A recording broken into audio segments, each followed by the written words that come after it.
What would you do if the man you loved whispered vows to you at the altar, while his secret text to your mother buzzed in your pocket? Stay with me as I unfold this shocking story, and please don't forget to subscribe and leave a comment. It truly keeps me going. I am Nia Holloway, a 31-year-old Black woman from West Baltimore who used to believe that love could fix what history broke. I grew up in a row house with peeling paint and a mother who swore that survival required beautiful lies. My father left when I was 13, and my mother, Denise Holloway, turned grit into a personality. She could smile wide while stepping on your toes. She could promise forever without meaning a single hour. Even so, I kept trying to make her proud. When I met Xavier Bell, a 33-year-old operations manager for a green energy contractor in Arlington, I felt as if God had finally given me a safe harbor. He was tall with gentle eyes and a careful way of listening that made me feel seen. He made dinner on Tuesdays because he said Tuesday always felt forgotten. He remembered the way my palms sweat when I speak in public, so he held my hands until they dried. I wanted to trust him, and I did, more than I had ever trusted anyone. We planned a fall wedding at a historic chapel in Mount Vernon, with a reception in a renovated theater near the harbor. 160 guests, a live band that could move from jazz to go-go without a hiccup. My best friend Zaria as maid of honor. My mother in a satin merlot gown she picked herself. I told myself this day would right every old wrong, that I would walk down an aisle and find balance on the other side. The week before the wedding, hair appointments and seating charts crowded my brain. Denise hovered in the details with a sweetness I had not seen since childhood. She insisted on handling final payments for the florist and the band. She suggested a gratitude to mothers tribute at the reception. She wanted the spotlight, but called it love. I agreed because I was tired and because it felt easier to be a daughter than a referee. The night before the wedding, I went to the Indigo Hotel downtown with Zaria and my bridesmaids. We ate lemon cake from a late-night bakery and laughed until the room smelled like sugar and hairspray. Xavier stayed at a friend's condo near Federal Hill. He sent me a picture of his cufflinks, shaped like small leaves. He said they reminded him of new beginnings. I felt calm. I fell asleep early. At 2 a.m, my phone vibrated under my pillow.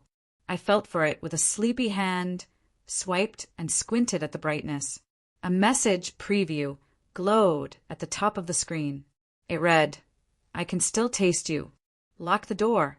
She might come early." The contact name was D. The message sat inside a thread that looked pinned. I was not a snooper by nature. I was a woman about to say forever. But there was a link right under the message that said, "View on connected device." My heart stuttered. My first thought was not suspicion. It was protection. I tapped. The screen opened into Xavier's cloud backup. Months earlier, when he had trouble moving photos from his old phone to a new one, I had used my iPad to help him set up automatic sync. I forgot I had left the login saved. Now an entire archive opened like a trapdoor. A second later, a live bubble appeared at the top. Xavier's iPhone is currently syncing. My breath broke into slices. I did not want to click the thread. I did. The contact called D was not Damon or Daniel. It was Denise, my mother. I scrolled. I saw hands. I saw a hotel headboard I recognized from a chain near Arbutus. I saw a selfie in a mirror where my mother's merlot gown hung behind her on a padded hanger. I saw Xavier leaning into the frame, shirtless, a length of satin ribbon around his wrist. There were voice notes, too, whispered laughter, a promise that it would be the last time before the wedding. My name sounded like an obstacle in their mouths.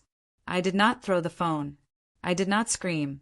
The room was filled with sleeping friends who loved me, and I refused to wake grief with an audience. I slid out of bed, went to the bathroom, and sat on the closed toilet with my back against the cool tile. I listened to one more voice note. My mother's voice, lazy with satisfaction. "You like danger, baby. Tomorrow is a performance. Act like a man." I tasted metal in my mouth. I swallowed and stood up. I remembered every small odd thing from the past 2 months. My mother insisting that we loosen the terms of the prenuptial agreement because love does not need fences. Xavier getting weird about passwords after years of carelessness. A charge at a hotel he explained away as a client meeting. The sudden warmth between them that felt like a clean blanket but covered something rotten. Denial had worn a nice suit and stood right next to me while I practiced vows. Rage is a quick fire. Strategy is a steady flame. I was raised in a house where survival was choreography. My heart tried to sprint, but my mind walked. I opened my laptop and pulled up a folder called Wedding Day Tech. I had chosen the reception theater for its enormous screen. I had planned a short video to honor neighborhood women who mentored me at the community center where I worked as a program director. In that folder sat a 20-second intro, a scrolling list of names, and a warm guitar track. I stared at the timeline on my screen and then at the open thread on my phone. I felt a calm I did not trust slide over my shoulders. I called 2 people. First, I called attorney Alana Reese. She was 40, brilliant, and had been my nonprofit's pro bono counsel for years. She answered on the 3rd ring because she said God had trained her to wake for emergencies. I told her everything, and she was quiet in a way that did not feel like judgment. Then she asked me 3 questions. Do you have the prenup copied to a safe location? I did. Does the venue contract place you as the sole signer? Yes. Are you sure you want the truth to be public? I closed my eyes and saw my mother's hand on Xavier's chest. I said yes. Alana told me that revenge fueled by rage burns the wrong house. She said truth with structure is justice. She guided me like a surgeon. We would not cancel the wedding in chaos. We would not give them time to cover their tracks. We would honor the sanctity of witnesses. She told me to export the messages and the audio, to preserve the metadata, to video record my own screen while I scrolled. She told me to take screenshots of my mother's calls to vendors and to forward those receipts to a secure folder. She would arrive at the chapel before the prelude. Then I called one more person. The technical director at the theater, a quiet genius named Mr. Langley who wore cardigans and believed stories change cities. I told him we were replacing the Gratitude to Mothers video with an updated version. I did not tell him the content. I told him I needed the ability to control the screen from the stage, and I asked if he could place a fail-safe tablet in the wings with the video queued. No password needed. He said he would be there at 7 with coffee. I worked until dawn. I edited the tribute, so it opened with soft music and sepia photos. Then the timeline broke, and the truth arrived. I added a title card, What Love Is Not. I included texts that showed consent and intent, audio without explicit words, but with meanings nobody could twist. I did not use anything pornographic. I did not humiliate myself. I did not shame a body. I revealed betrayal. At the end, I placed a single slide with 2 lines. The wedding stops here. The contracts begin now. At 6, Zaria woke up and found me in the desk chair, pale and still. She touched my shoulder and asked if I had cold feet. I told her I had warm truth. She did not understand until I showed her the tablet. Then she cried with her whole body, not only for me, but for the version of us that had believed this could not happen. She asked me if I would run. I said no. I said I would walk down that aisle with my head high and my heart steady, and then I would turn a ceremony into a courtroom. Outside, the city yawned awake. Somewhere, my mother zipped her Merlot gown and smiled at her reflection. Somewhere, Xavier rehearsed promises he could not keep. At 8, Attorney Reese texted me that she was on her way with a document packet and a process server who could serve a civil complaint anywhere, even in a theater lobby with brass rails and hydrangeas in tall glass vases. I breathed through the shaking in my hands. Survival had always been choreography. Today it would be art. The chapel smelled like lilies and lemon oil, and sunlight slipped through stained glass like it was trying to bless us all. Guests arrived in jeweled tones and careful hair. My aunties pressed my cheeks and told me that my future glowed. The band rehearsed a gentle version of As, while I stood in a quiet room with Zarya and the makeup artist who said I looked like peace. I did not look like peace. I looked like a woman carrying thunder under silk. Attorney Reese arrived in a navy suit and low heels that meant business. She hugged me as if she were anchoring a ship. She handed me a slim binder with tabs. The first tab said prenuptial protections. The second said emergency petition for temporary protective order of assets. The third said complaint, intentional infliction of emotional distress and civil conspiracy. The fourth said notice to vendors. She explained each section with crisp gentleness. The prenup held a fidelity clause that did not require consummation, only evidence of an extramarital sexual relationship before the ceremony. The emergency petition would freeze the joint wedding account and direct all remaining balances back to my account as the sole contract signatory. The complaint would become public record after service. Vendors would be paid in full because I would not leave working people harmed by my pain. I nodded through a fog that felt like steel. When it was time to line up, my mother swept in like a storm, pretending to be a breeze. Her Merlot satin caught the light and turned the fabric to flame. She kissed the air near my cheek, not quite touching my skin. "You look like destiny, baby," she said. I looked straight into her eyes, and she looked away first. Guilt does not like a steady gaze. Xavier stood at the front of the chapel, beautiful and false. He wore a charcoal suit tailored to a kindness he did not earn. When the doors opened and I started down the aisle, a murmur rolled across the pews. It felt like the city exhaled in there. My heartbeat did not race. It marched. I reached the front. I took my place. I touched the cool wood of the rail and told myself that truth is a physician, even when it hurts. The officiant, a soft-spoken elder from my grandmother's church, began with prayer. He spoke of covenant and sacrifice. He spoke of the long patience love requires. He asked if anyone knew of any reason why the two of us should not be joined in holy matrimony. The old words rose like incense. I did not speak. Not yet. I wanted witnesses. I wanted story and record to align.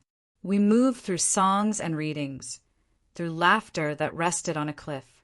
Then the officiant invited my mother to come forward for the gratitude to mothers blessing that she herself had suggested. She lifted her chin and walked like a queen whose crown was her audacity. She placed her hands on ours. The theater technical director had wired the chapel screen to mirror the reception feed at my request, a little surprise for guests who could not join the party later. The screen flickered to life behind us. The guitarist in the balcony began to play the warm intro I had chosen months before. For 8 seconds, the screen showed sepia photos of neighborhood aunties, hair tied back, eyes soft. Then the timeline broke. Soft music faded. The title card appeared. What love is not. A text bubble popped up. It was my mother's message. I can still taste you. The words were large enough that even the back row could read them. A sound moved through the chapel that was part gasp, part prayer, part refusal. Xavier's hand tightened on mine. My mother's fingers went cold. I let go of them both. The next slide showed 2 names at the top of a thread, Denise and Xavier. The dates. The hotel name, cropped to show the chain, but not the room. The audio waveform appeared. I had edited it to place the words exactly where truth needed them. My mother's voice, relaxed and careless. Tomorrow is a performance. Xavier's whisper, we should stop. My mother's laugh, then stop. Silence, then rustle, then a door clicking, a lock turning. I had removed explicit descriptions. I had left intent and arrogance. Gasps layered over gasps until the chapel sounded like a storm house. Aunt Lorraine stood with both hands on her mouth. My godfather dropped his program. Zaria stared straight at my mother like she could freeze time with her anger. The officiant said, "Lord have mercy," in a voice that broke. Xavier tried to reach for me. I stepped away. He can move quiet, but he could not move fast. Shame is heavier than it looks. I faced the congregation. I did not raise my voice. I did not need to. "My family," I said. "I brought you here to witness a covenant. Instead, you have witnessed a crime of the heart." I nodded toward Attorney Reese, who stood in the side aisle with the process server. The process server stepped forward, placed 2 envelopes on the front pew, and spoke the required words that made the law take notice. The screen behind me shifted to the final slide. "The wedding stops here. The contracts begin now." Xavier said my name. He said it like he thought it could save him. He started to explain. He blamed grief, stress, alcohol he did not even drink. My mother tried to smile, and the smile cracked. She whispered that everything was a misunderstanding, a trick, a deep fake. But some faces had already turned toward my mother with the recognition you cannot coach. Some women stared at her not with pity or hatred, but with a tired understanding. They had seen this woman in other bodies. They had forgiven her in other lives. Today they were done. My mother's sister stood. "Denise," she said, voice steady, "sit down and be quiet." My mother looked shocked, as if loyalty were an inheritance that could not be contested. She sat anyway. The officiant asked gently if we should step into a side room. I thanked him, but I said no. Truth deserves the front row after it has sat in the back for so long. I turned to Xavier and returned the ring he had not yet placed on my finger. I said, "You are free to go." He shook his head, desperate. He said, "We can fix this, Nia." I said, "You did not break a plate. You set a house on fire." Then he said it. He said the secret he must have believed would bind me to him forever. The secret he must have held like a hostage in his pocket. He said, "She is pregnant." The word hit the air like a thrown brick. My knees softened. The chapel groaned. My mother's hand went to her stomach on instinct. Some gasps turned into cries. Someone whispered a prayer for a child who might exist. For a second, the room teetered on the edge of sympathy. I swallowed the quake in my legs and lifted my chin. "We will find out," I said. "Today, we will not build a life on a threat dressed like a child." Attorney Reese stepped forward again and handed me a folded paper. I read a single line aloud. "Notice of demand for immediate paternity testing if pregnancy is later alleged." Alana had thought of this too. She thought like a locksmith in a city full of doors. I looked back at the crowd. "We will still celebrate today," I said, my voice clearer than it deserved to be. "Not a marriage, but a release." Some people stared, unsure. Then Zaria began to clap. She did not clap like a cheerleader. She clapped like a witness. The women from the community center stood with her and clapped too. The sound rose, not joyful yet, but strong. Grief and dignity held hands. The band in the balcony, unsure what to do with their instruments, began to play a slow, steady groove that sounded like a heart learning itself again. I walked back up the aisle. I did not run. Xavier tried to follow and stopped when the process server calmly handed him another envelope by the door. My mother remained seated. Eyes scattered, fingers clamped on the pew. When I reached the sunlight, the air felt like water. Mr. Langley, the technical director, waited on the steps, eyes soft with respect. He whispered, "You did what needed doing." The city hummed as if every brick had a heartbeat.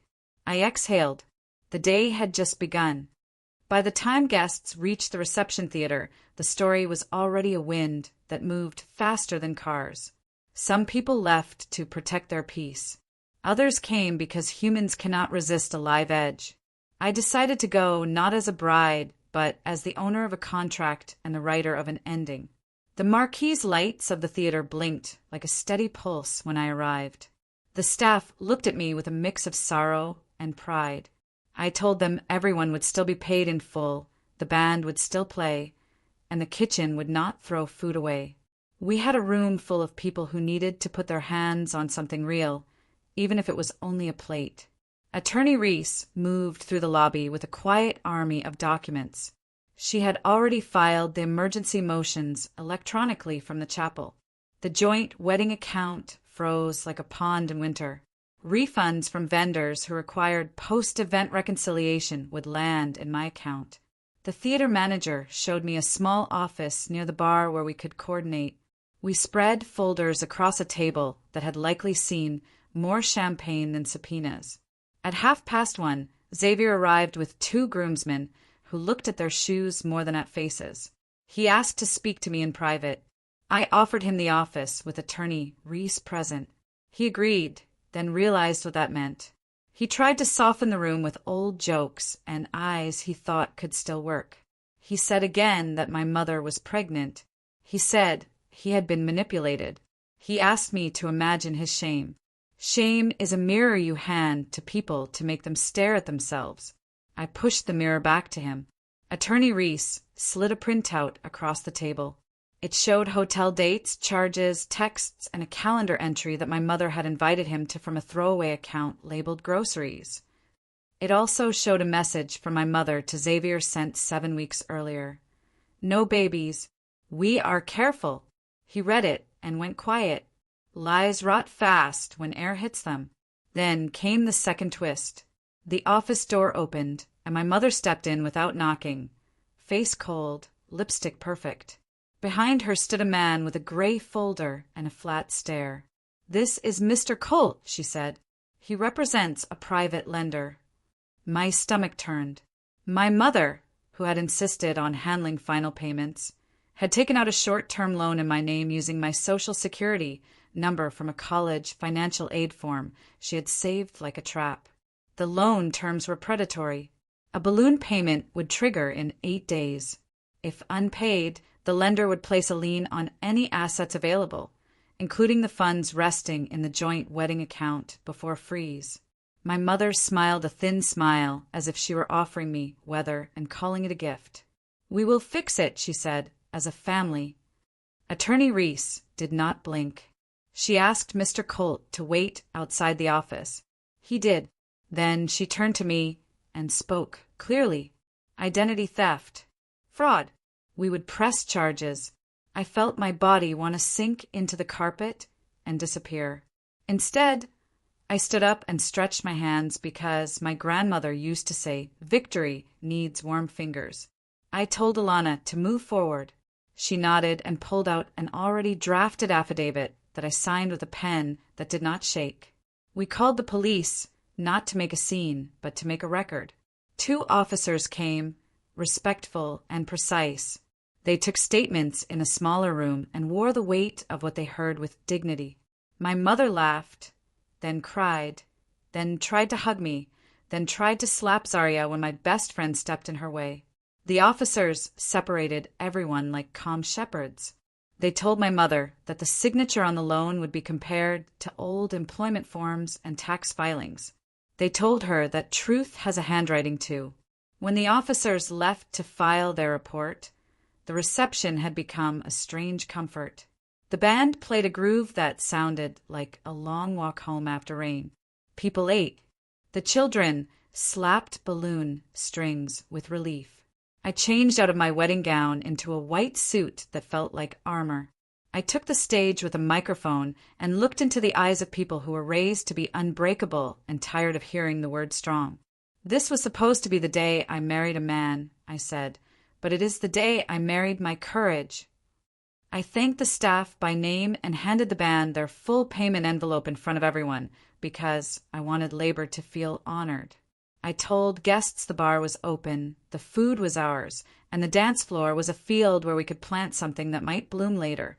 I invited anyone who needed to leave to slip out gently.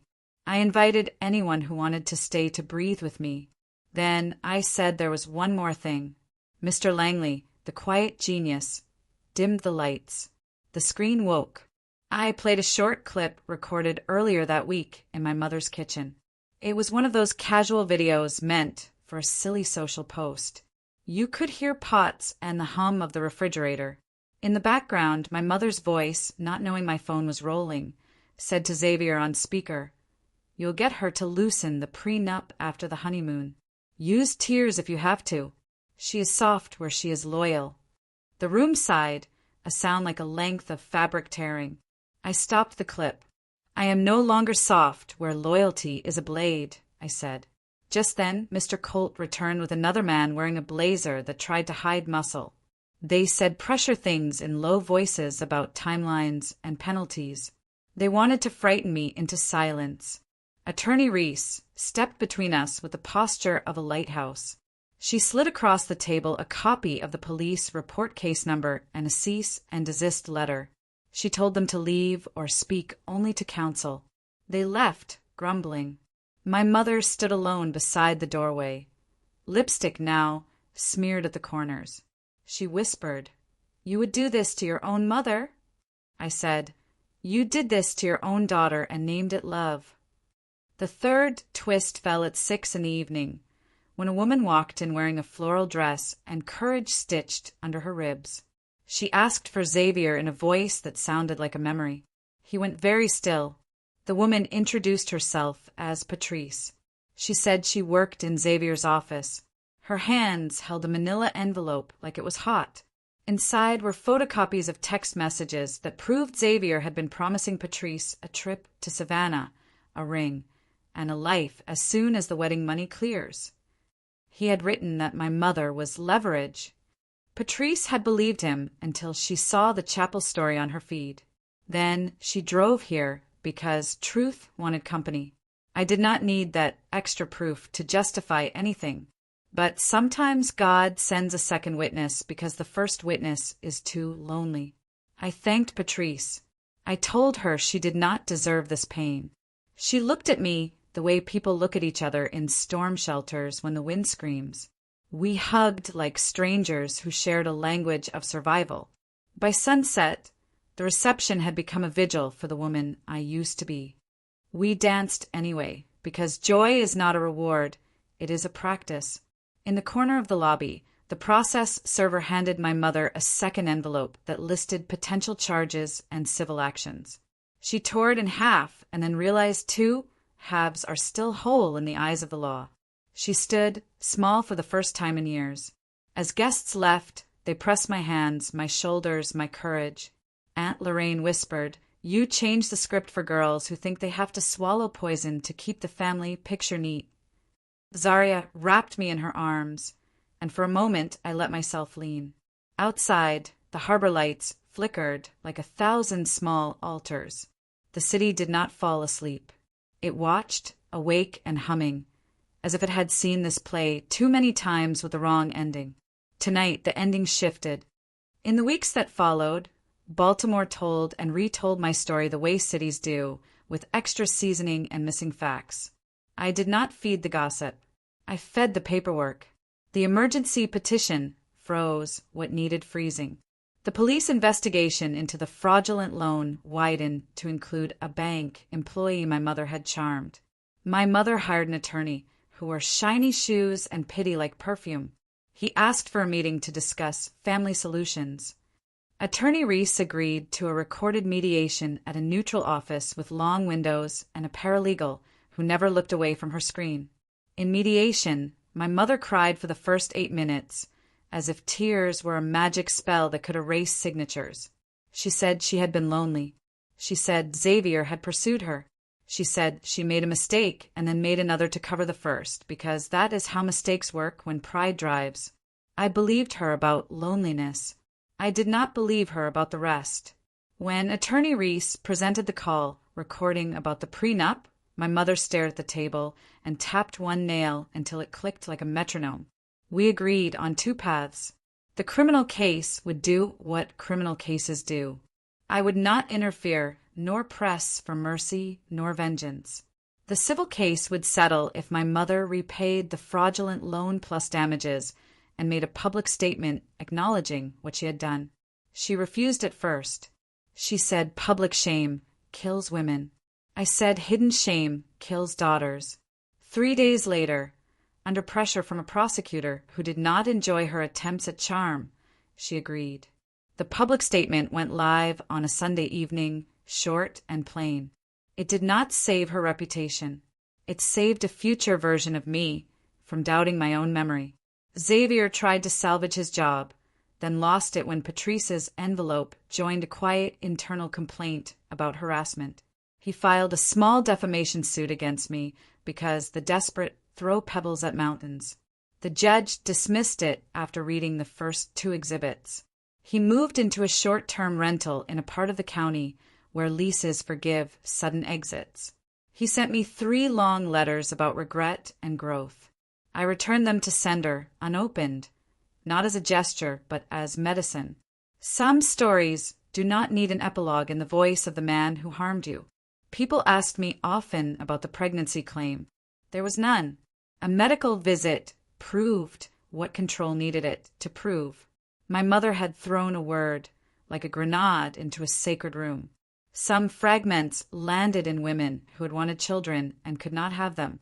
To those women, I wrote private apologies for the way another person misused your hope. Your hearts deserved better than someone else's strategy. I took 2 months away from the community center to breathe. I sat on the small balcony of my apartment and watched sparrows look brave in sunlight. I cooked for myself in ways that felt like care and not punishment. I walked long and slow through the city blocks that raised me, the corner where Mr. Avery used to sell fruit from his pickup, the stoop where I kissed a boy who called me sweetheart and then moved away to North Carolina, the mural of a black girl in a yellow dress reaching toward a paper airplane. I wrote in a cheap notebook about the difference between dignity and pride. Dignity walks. Pride performs. When I returned to work, the girls in my program had questions that boiled under their tongues. They were teenagers. They had Instagram. They had mothers. I did not hide the truth from them. I spoke it clean and careful. I told them that betrayal is not proof that you are unlovable. It is proof that someone else is undisciplined. I told them that love without boundaries is a field without fences, and everything hungry wanders through. I told them that rage is a spark, but structure is a lamp. I told them that they are worthy of a life where they do not negotiate away their peace. Out of the mess, something good took root. With attorney Reese's help, I created a small fund using what remained from the wedding account and a settlement from a local paper that had published a photo without permission. We named it the After the Fire Fund. It offered micro-grants to women leaving harmful relationships or unraveling financial knots tied by family. The first recipient was a nursing student whose aunt had opened a credit card in her name. The third was a grandmother who wanted to change the locks and needed help paying for a locksmith and a new door. The fund did not save the city. It saved weekends and mornings and moments. That was enough. One afternoon, months later, Mr. Langley invited me back to the theater to speak on a panel about storytelling and safety. I sat under the soft lights and watched the empty seats fill. The moderator asked about that day, about the video, about the law, about the nerve. I answered as if I were speaking to my own younger self. I said I still believed in love, but not the reckless kind that asks you to hand over your map and close your eyes. I said I still believed in family, but not the kind that confuses control with care. I said I believe in public truth when private lies try to build a house in your chest. After the panel, an older woman waited near the edge of the stage. She wore a yellow scarf and a look that slid between sorrow and mischief. She said, "Your mother was me once." I did not sleep with a daughter's man, but I smiled while I broke promises. I am trying to be different before the clock insults me. We stood there, 2 strangers with a bridge made of blame and hope. I held her hand and squeezed until her fingertips warmed. She cried and laughed at the same time. I felt a small thread inside me loosen. Forgiveness did not come like a parade. It came like rain on a metal roof, steady and surprising. I did not forgive to invite my mother back into my daily life. I forgave to invite myself back into mine. In a quiet meeting with a restorative justice counselor, my mother and I spoke to each other with sentences that did not try to win. She apologized, not with theater, but with a slow honesty that sounded like work boots on gravel. I told her I would not rebuild the old house. I would meet her on a sidewalk sometimes in bright daylight with witnesses named trees and buses and air. She nodded, small and real. We walked 2 blocks in silence. It was enough. On the first anniversary of the day that was supposed to be my wedding, the community center filled with music and food. We hosted a celebration called the release. No couples, just people who had left what left them. The band played a song that felt like a long exhale. Zaria gave a toast that did not mention men at all. Aunt Lorraine brought sweet potato pies. Mr. Langley danced with the shyness of a man who respects joy. The girls in my program handed out little cards that said, "What love is not," on one side, and on the other, "What you are, enough." I walked outside near dusk and watched the river pretend to be a road. The city lights blinked like they were sending code. A man with kind eyes asked me to dance. I said yes because saying yes did not cost me myself anymore. We danced under a string of lights until my feet remembered that they had always known how to be happy. I was not a bride. I was not a victim. I was a woman with a story that chose me and then obeyed me. Some nights, I still wake and feel the cold of a chapel where truth cracked the air. Then I remember the applause that rose like a spine. I remember the way women stood with me like a forest. I remember the sound of a document sliding across a table and turning a wound into a boundary. I fall back asleep. The city breathes. Somewhere, my mother turns over and stares at the ceiling and thinks about the word future. Somewhere, Xavier wonders why shame echoes. Somewhere, a girl scrolls and finds my story and whispers, "I can do hard things too." And she can. And she will. Thank you for watching till the very end. It truly means a lot, and please subscribe to my channel. Tell us in the comments where you're watching from. We love seeing how far our stories reach. Until next time, stay strong, take good care of yourself. Goodbye for now.